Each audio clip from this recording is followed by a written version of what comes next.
Hi everyone, I'm Cheryl and welcome to the Sewing Room channel, and this is your tip of the week.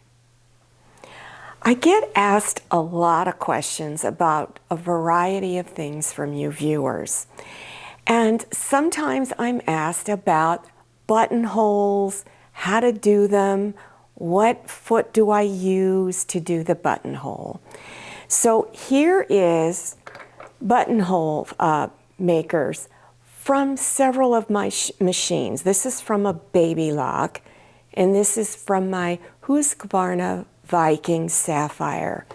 Now, the Baby Lock, this is the attachment for putting the button on, and then this is the attachment for making the buttonhole. And as you can see, they're completely different on my Viking. So I'm going to talk about that, and I'm going to refer you to my sewing tip of the week, number 33, and I will go over in detail about using your button attachments for your sewing machine. A viewer asked me recently, what does it mean to cut on the bias? And when you have pattern instructions that ask you to do that, it's important that you know where the bias is, because they want that fabric to stretch. So when you cut it on the bias, that means the fabric will stretch around curved areas. So you have your regular straight grains, which one goes north and south, the other goes east and west, but then you have going on the bias. So in my tip of the week, number 34, I demonstrate how to cut on the bias. I was also asked recently about piping. This is piping. It's got cording in it, and it has, maybe a 1/4 inch of fabric that sticks out. And a viewer was asking about how does she put piping on a pillow. So in my tip of the week, number 35, I explain how to put the piping into a seam and the rickrack.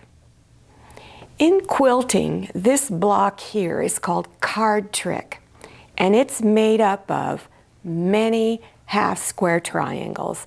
So if you look in this corner here, this has a green half square triangle and a white. So let's say you're doing a large quilt and you need a lot of half square triangles.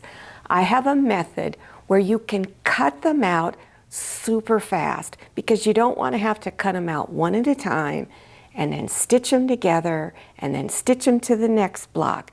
So in my tip of the week, number 38, I show you a really good method on how to cut your half square triangles really fast. Have you ever bought a clothing pattern that's either a dress or a blouse and it has a sleeve in it? And a lot of people tell me they don't like to sew sleeves in because it's so confusing. When you read your pattern instructions, it is confusing. It's hard to do it in the method that they show you to do. So I have a completely different method on how to put a sleeve in. In fact, in the factories where they make clothing, it's the method that they use. So in my tip of the week, number 39, I go over in detail how to put a sleeve in some clothing. This is novelty fabric. And this particular novelty fabric was a really wide piece of fabric, and on one edge it had a border. Now I rarely see fabrics like that anymore, but I really liked it because I placed my bib apron pattern over this end and cut it out. I didn't have to worry about putting a lot of pieces together. Another way of making a really quick apron is to buy panel fabric with the apron already on it. And so there are sewing instructions on that piece of fabric, but I'll show you how I deal with my fabric when I'm making bib aprons. So in my sewing tip of the week, number 42, I'll go over all of that. I recently went to Dollar Tree and I was looking at the fall decor and craft items that you can use. And I found this really cool thing that you hang on your door. And it's witch's legs with these really cute witch shoes where they curl on the end, on the toes. But it was really flimsy. But I really liked it. And I thought, you know, this would make a great pattern. And I liked the idea of the witch's legs with the shoes on it. But the item itself, if I put it on my door to hang, the first time the wind kicks up, it's going to blow away down the street into my neighbor's pool. So I'm going to show you what I did with the witch's legs. At the top of the screen, you'll see the original witch's legs. It's on a ring. You don't see the ring. It's covered up by other fabric. And so there are these long tubes of fabric with the shoes at the end. But I wanted to make them heavier, so I cut out 2 more shoes out of black felt to help make it heavier. Then I stitched them together on the top side. I wanted to highlight the buckle, so I cut out some silver fabric, cut a hole in it, and just glued it right over the top of the yellow buckle. And I used tacky glue. I also cut out 2 long pieces of fabric that's purple and it's very sparkly. They're 4 inches wide. Each tube, I folded it in half and stitched a 1/4 inch seam. So as you can see how they look. Then I took polyfill stuffing and filled up both legs. And then I took the shoes, I stuffed it with polyfill stuffing, and then hot glued the legs inside of the shoe. To make a hat, I cut out 2 triangle shapes of orange felt. Then I took strips of costuming fabric. There's toile in there, netting, other sparkly fabrics. I stitched it together using a large basting stitch and gathered it up. Then on one of the pieces for the hat, I hot glued that fringe on.